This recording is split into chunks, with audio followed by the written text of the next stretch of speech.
Yeah, we are here to discuss one of the greatest matches in men's women's cricket in ODI World Cup cricket, World Cup knockouts. What a unexpected win! What a improbable win! What a unbelievable win! I mean, a Goliath team beaten by one of the biggest, underdog stories of cricket, I think. And Yeah. what a performance! You needed that sort of a performance to come and beat the Australian side. What an individual performance! What a team performance! So happy with us with the Indian team's performance, Jemimah's performance, Harmanpreet. I think it's one of the greatest ODI wins of all time. Oh man, I literally had the tears in my eyes Yeah, and that proper goosebump moments. Uh, Hard to explain this feeling, I mean, and the beauty of this is that uh, we have been associating the women's cricket team with them, sort of choking in the crunch moments. That has always been the case, especially against the Aussies, man. Barring that 2017 carnage by Harmanpreet Kaur in that semi-final, I think every time you see India playing against Australia in any important game, specifically in the ICC tournament, I think we inevitably crumble under pressure always. And if you watch the first half, if you would have watched the first half where India was bowling, that clearly was showing up the way they were fielding, the way yeah, they were dropping the catches, those wides down the leg side, overthrows, everything was happening. I think, and I was following the score while in the office, and I was like, okay, here we go again, same old story, same old trend. But man, I think this was one of the most special knocks ever played by an Indian cricketer. I'm saying cricketer in a knockout game, yeah. without a doubt. Uh, Too many things to talk. I mean, I'm sure we all are emotional. We still have a game to go, and again, India versus South Africa, two teams who never won a World Cup before. Yeah. So we definitely are gonna see a new winner. But I think the way Jemima carried her bat throughout the game, and that was the difference. Because even when the Harmanpreet and Jemima partnership was happening, I was very skeptical that even if this partnership continues for another 4 or 5 overs, with India needing 40, 50 runs, I think they had the tendency to sort of choke in the crunch moment, and that started happening once Harman got out. You had Deepti Sharma in a useless run out, and then some weird shot by Richa Ghosh trying to clear the infield on the over the point. And but the difference today was the way Jemima was cool under the pressure. And I think that the way she also guided Amanjot, and even Richa Ghosh before that, I think that was the difference. Yeah, no, I mean the way they performed under pressure, right? And like you said, right? I mean, I think when Australia were batting, and I think the score is around 260 for six in 40, 42, 43 overs. I thought maybe yeah, we could wrap them under 300. It's possible, under 300 chase would be easy for India. But then that innings towards the end from Ashley Gardner, right? And that score pulled up 338. And you're like, shit, that is a bit too much, right? I mean, come on, in a knockout situation is, I think what I mean, I heard the commentary team saying that this is the highest chase ever in knockout in men's or women's cricket. So you can imagine the Yes. magnitude of this victory, man. It's not a joke. And obviously, and you lose your opener very early. You lose your all-time star batsman Smriti Mandhana also relatively early, and then you are in a position where you have to chase that target. But then comes the captain and Jemima's innings, right? Even Harmanpreet Kaur, when she came into the crease, you could see that there is some sort of a crazy determination, right? I mean, like, okay, you know what? We are not going to lose wickets. If we lose wickets, if we build a partnership, we can take this down. And every batsman who came in later, yes, I mean, there were rash shots, run-outs and stuff, but everybody was so positive. Everybody came into the attack. And at one end, you had Jemimah Rodrigues, right? I mean, like you said, one of all-time great ODI innings. The way she was playing rotating strike, the way she was that shot over covers, right? So easily she was playing the spinners. I think it's so difficult, right? To and in that sweat, in that heat, it's what you're playing almost 50 overs. You're batted in those conditions against the best bowlers in the world, and you're taking your team to win. And the tears, right? You see the tears. I mean, any human being, you see that effort, you see what she went through, you would tear up, right? And it's so emotional, man. I mean, see the captain crying, you know what it meant for them. And really, I mean, like you said, both these teams, South Africa and India, have never won the World Cup. But obviously, as Indian fans, we want to see this team lift it. 2017 we came very close. In a T20 World Cup final we came close in Australia, but both the times we couldn't cross the line. But I really hope this time they do. It's a really good team. Didn't have a good start in the first half of the World Cup, come back really strong, beat the best team out there, and I really hope they sail through this time. Oh man, I think we can keep on talking about Jemimah's knock, but I think let's take some time out and talk about Harmanpreet Kaur as well.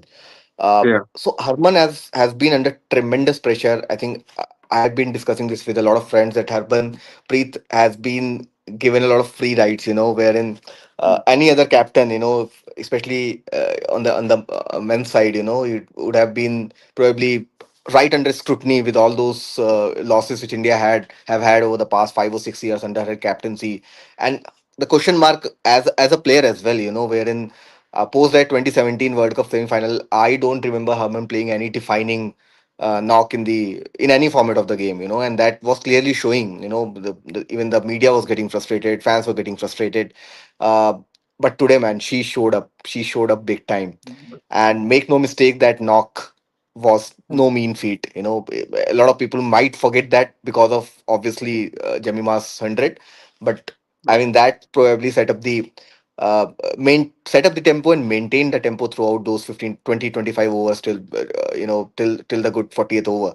I think that was a defining moment for me. The way she carried herself, the way that partnership got built up, uh, getting boundary almost every over, rotating the strike very cleverly, taking singles of Ashley Gardner, I think, who has been a probably the biggest one of, and Alan King, who has been the biggest threat in this particular World Cup. I think that partnership was probably, I think I have never seen a better partnership in the recent times by any even if it include the men's cricket as well.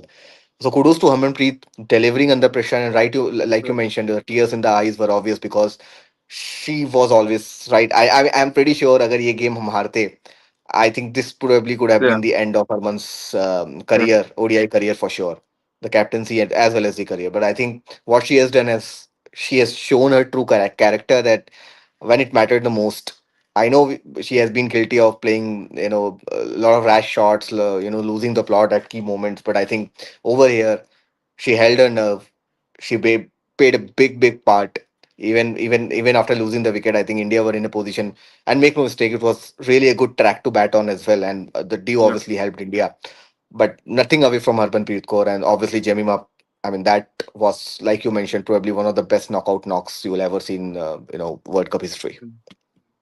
Yeah, and I mean the thing here is like, okay, yes, I know probably we're repeating this over and over again, right? But if you look at this, this is probably one of the greatest Australian teams ever, right? I mean, not even Yeah, one of the yeah, greatest yeah, yeah. cricket teams ever. From 2017, when India beat them in that knockout match, they have never lost a match in a World Cup.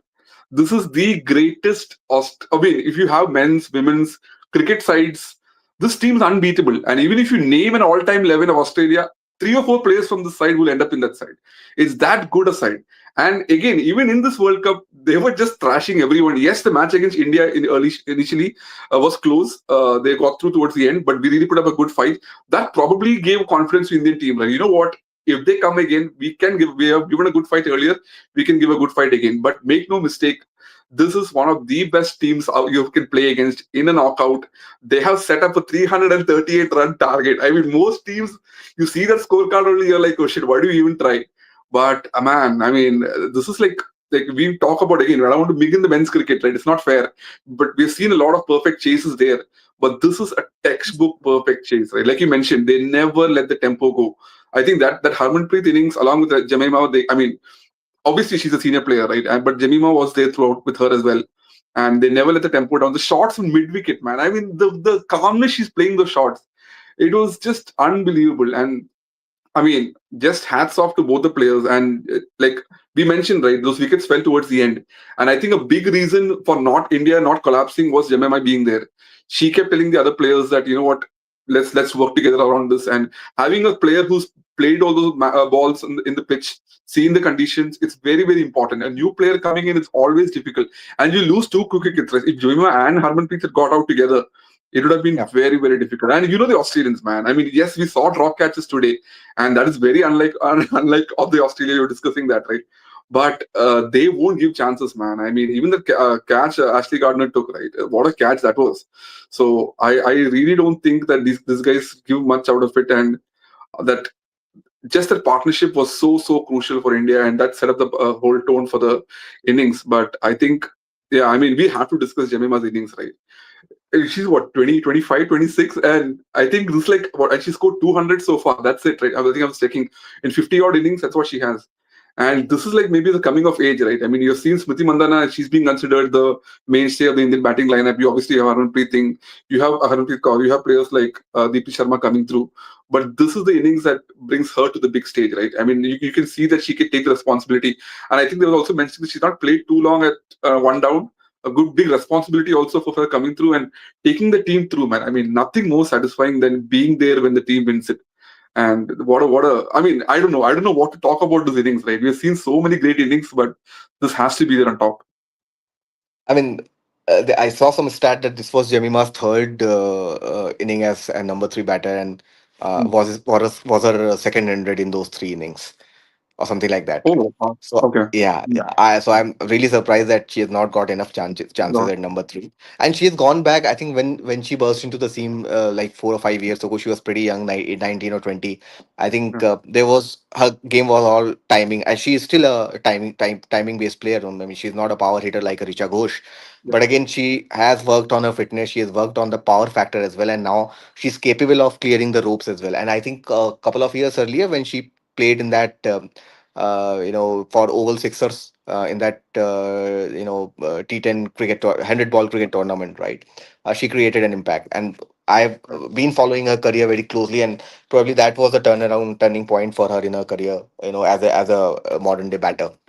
I think in the coming days, coming years rather, we'll see a lot of Jemima at number three mostly, and there are certain players who bloom in the later part of the career, Yeah. right? Mm. After they were spent like 4 5 years, and probably Rohit Sharma being one of the most prime examples of those set of players wherein you completely change as a player when you once you move up the order. I think same can happen with Jemima as well, and this looks really promising for Indian cricket at an overall level. And I mean, kudos to the crowd as well. There were Oh, 35,000 yeah. odd people in the ground. I mean, Yeah. we were watching the game, and I was discussing with Tanvi, and Tanvi was surprised to see that, oh man, इतने सारे Yeah. लोग कैसे देख रहे हैं. मैंने कहा that's the impact of WPL, and that's the impact suddenly, Yeah. because of those big media players and everyone coming together and promoting women's cricket. I think this is going to be a big turnaround for women's cricket in India as well if we end up winning this one. We saw that what happened after 1983, a similar kind of setup where India did the unthinkable by beating the West Indians. It's Mm. more or less like a similar story. Obviously, we are more famous now. We have the control, we have the power, and everything. But from the women's cricket point of view, I think this World Cup will be a big milestone. With respect to the crowd attention, with respect to the sponsorships and everything. And if India ends up winning this, nothing will beat it. I think it's gonna be a milestone for sure. Yeah, and like you said, right, winning it in front of home crowd. I mean, that's a different experience altogether. And I'm so happy that this match is not in Ahmedabad. I'm so happy that the finals are not in Ahmedabad. I mean, you really have a very good supporting crowd. The crowds have been brilliant in Navi Mumbai. Every match of India has been full, and even Guwahati, wherever India has played, there've been Yeah. enough fans coming through. And I mean, like you said, right, the whole WPL has burst open the crowds for the Indian cricket team, both in terms of the stadiums as well as what people watch online as well. Really happy for the support they're getting. Yeah, Yeah. So actually, for me, Mumbai and Chennai are two places where I feel that it's the most knowledgeable crowd, closely followed by Kolkata and Bangalore probably. But I think yeah, Mumbai and Chennai would be two places, where I feel that people are there to watch good cricket, yeah, there to support good cricket. Even if the opposition players are doing well, they will appreciate that. Unlike yeah, in Ahmedabad, where it will be like a pin drop silence. And the problem with Ahmedabad and other, Narendra Modi Stadium, to be specific, is that the yeah. stadium is huge. Even if That's the like 40, problem. Yeah, 50,000 people are there, you will feel that it's like completely empty, half empty, more than half empty. empty. So that's the problem. Yeah, And I don't know, probably there is not that much interest if you compare it with the likes of Bangalore or Mumbai or Chennai, yeah, people probably are not that passionate, or they don't have that kind of legacy with respect to hosting the big international games. So that's the difference. And I'm glad that you brought up this point, because it again brought those 2023 memories. I don't want to talk about it, ruin this moment. Yeah, So we'll stick with the this today's game and probably what to expect from the final. Suresh, I think yeah, let's talk about the final. yeah. India versus South Africa, two underdogs, two teams who have a history of choking at the right moments. But let's Yeah. talk about from a bigger picture perspective. Last 1 year, it's gonna be the second India South Africa final in an ICC event. 2024, it was India defeating South Africa. Then we saw South Africa lifting WTC by defeating Australia. India winning the Champions Trophy. Now in this Women's World Cup, we have India versus South Africa. So clearly the era of underdogs. And what can we expect from the big day? Yeah, no, I mean, I'm sure it's going to be a great, great match and very emotional for both set of fans, right? I mean, the South African team also has not really won too many trophies. Yes, the WTC happened, but otherwise, and again, a great set of players, right? Even Madison Cap, etc. I mean, guys, women who have played so much for the game, who have, I mean, in their own rights are legends, right? I mean, even the last match, she took a fifer, and the captain scored a century against the last match, and the fact that that team, yes, it has been sort of an iffy performance, right, for them also. I think they got out to very low score in the initial part of the tournament, and some matches they performed really well, and some matches they have been very very off. And this Indian team, yes, I mean, I think it's going to be a knockout match and a match that deserves the finals. These two teams, right? And I still, I mean, I don't want to jinx anything, right? But obviously, being the match being played in India with this Mumbai crowd, I think India are going to go in as favorites. The way they defeated this Australian side, coming back, chasing the target, right? I think India is going to go in favorites. Maybe a great, I mean, like Smriti Mandana, right? I mean, she's been in red hot form. Yes, she didn't perform today, but imagine she coming out in the finals and scoring a big, big century, man. That will No, I be think she was. crazy. No, I think she was looking pretty good today. I think it was Yeah, yeah, an she was. Yeah, unfortunate dismissal. And come to yeah, think of someone like a Pratika Rawal as well, who was scoring runs for fun yeah, along with Mandana, and that obviously was a huge setback. yeah. Shefali Verma again. I know she's got all the talent in the world, but again, I really hope that she sort of gives that kind of start which Pratika has been giving to India. A little different in with respect to temperament and with respect to the approach for sure. But if Shefali Verma, I think my player to watch out for would be Shefali, because if she stays there for first 15, 20 overs, 10, 15 overs, I think then it's going to be a huge advantage to India, even if we're batting, chasing, or, irrespective of that. So big game for sure. Good thing for India's point of view as an Indian fan is that there is no Australia or England in the final. So there is a team which again is struggling with managing the pressure, the stress, big stage, and India pretty well knows that. So I think that will probably give an edge to India, especially considering the fact that they are gonna be performing at the same venue, Navi Mumbai. Pretty similar to that 2024 setup where we defeated England in the semis, and this time I think the biggest roadblock for any team. Even South Africans would have been very happy today. They would rather want to face anyone other than Yeah, Australia for sure. Australia in the yeah, final is a different beast. So gonna be exciting, and I'm happy that at yeah, least we're gonna get to see a new winner, hopefully India, and yeah. we'll have to wait and watch, and probably we'll get back again, post the game. Yeah, no, and so happy for women's cricket, so happy for the attention they're getting, so happy for the players, right? I mean, the tears we saw today on TV, I mean, that just shows how much this means for them, right? And for all of us fans also, we have been supporting this team. Yes, probably we wouldn't have watched it as much as we have watched men's cricket. Yes, we're guilty of that, right? But just so happy for them, so happy for seeing these results, and really looking forward to that. I know we both will be there from the first ball itself watching the match. Yeah, Yeah, no, I think kudos to us. We are doing our part as well. I don't remember if we have been live, yeah, in the past 1 year or so. Immediately after the game, probably yeah, Champions Trophy final would have been one instance. yeah, Uh, but other than that, I think such was the excitement, man. Maybe at yeah, 11 in the night that we wanted to talk about it. We wanted to share the emotions which we are feeling, and oh man, I'm still getting that goosebumps. You saw the reaction of Harmanpreet Kaur. I think I'm gonna go and watch the highlights again, probably the presentation ceremony as well, yeah. Yeah, and and special shout Pakistani out and to the Pakistani and Pakistani video reactions as well. Always. That's the first thing we should go to, right? Yeah. No, and special mention to the star commentary team also, right? So what a brilliant move to put Ian Bishop, man. Ian Bishop at the end. I mean, the man understands the journey, right? There's nobody who covers emotion better than Ian Bishop. So nice to see him as well over there. Yeah. Yeah, great job over there for sure. And TK is doing his part as well. Yeah. Yeah, cool, Yeah. cool. I think let's hope we have another cracker of a game in the finals, and excited to see that. Hopefully, India wins this time, Yeah. and we're gonna celebrate together post the game. See you Yeah. guys. See Good you. See night. you Have guys. a great one. Bye. Bye. Good night.